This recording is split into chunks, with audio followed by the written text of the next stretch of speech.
À présent, nous vous invitons à suivre les tranchantes de Tchangel. Un souhait, que les soutiens du grimpeur regardent le peuple de Guinée en face pour faire le bilan. Un peu de cran, levez la tête, voyons, et dites ce que vous pensez de notre premier président élu démocratiquement.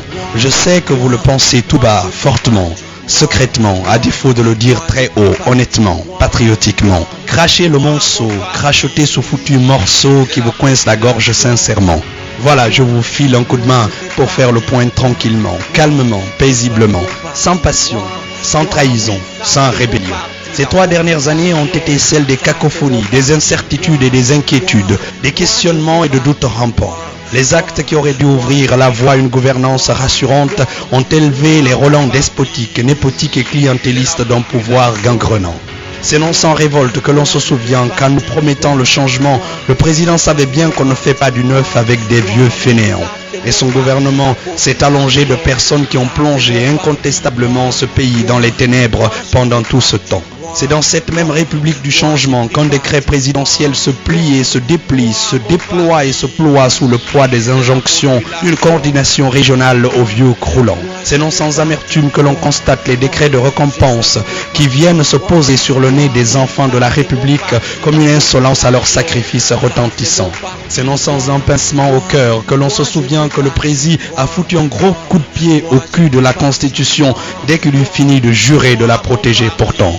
Rappelons-nous de la révocation des conseillers communaux non militants, entrant en contradiction totale avec le chef de l'État dans son serment. Pour chacun de ces actes, les combattants de l'État de droit ont écarquillé des yeux déprimants. Ces frémissements de nos cœurs, ces entailles dans le corps de notre République fragile nous renvoient à ces temps que nous pensions d'antan. Nous avions espéré que le nouveau patron, avec tous les diplômes qu'on lui prête, aurait un pouvoir plus clinquant, plus sain et moins soudain et moins alarmant. Au bout de 3 ans, la halte nous donne envie de retourner en arrière en courant. Pauvre Guinée, toujours à regretter son passé récent.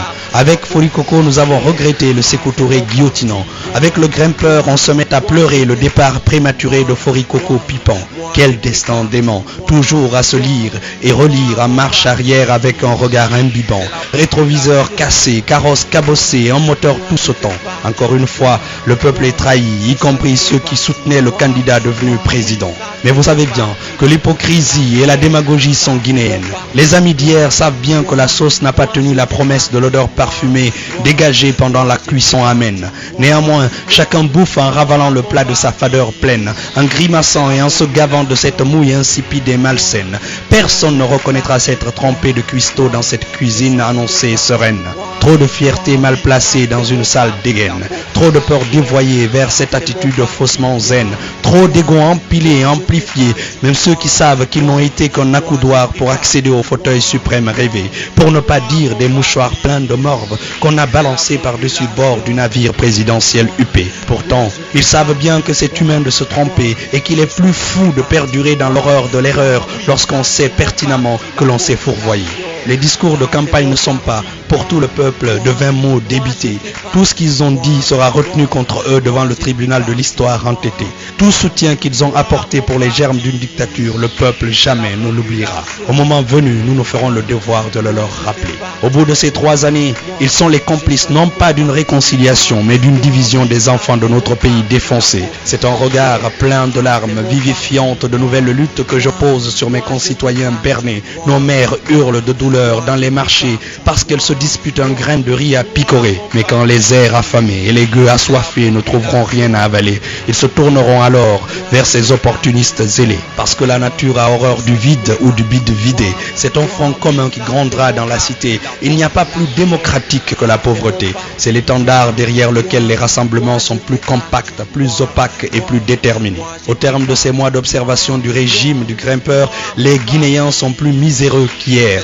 Ils mendient leur bol de riz malgré l'indexation des boucs émissaires. Ils croulent sous le poids de l'inflation et des prix qui tutoient les terres. Ils pleurnichent encore plus le délestage du courant et de l'eau dans leurs chaumières. Toutefois, le pire est bien ailleurs. C'est qu'ils sont plus divisés que jamais dans leur cœur. Toujours sans l'opulence, appelés de toutes leurs prières. Toujours dans l'esclavage malgré leur silhouette altière. Il faut que ceux qui gouvernent notre République particulière se souviennent donc de cette sagesse devenue presque populaire. On peut tromper tout le peuple, pendant une partie du temps.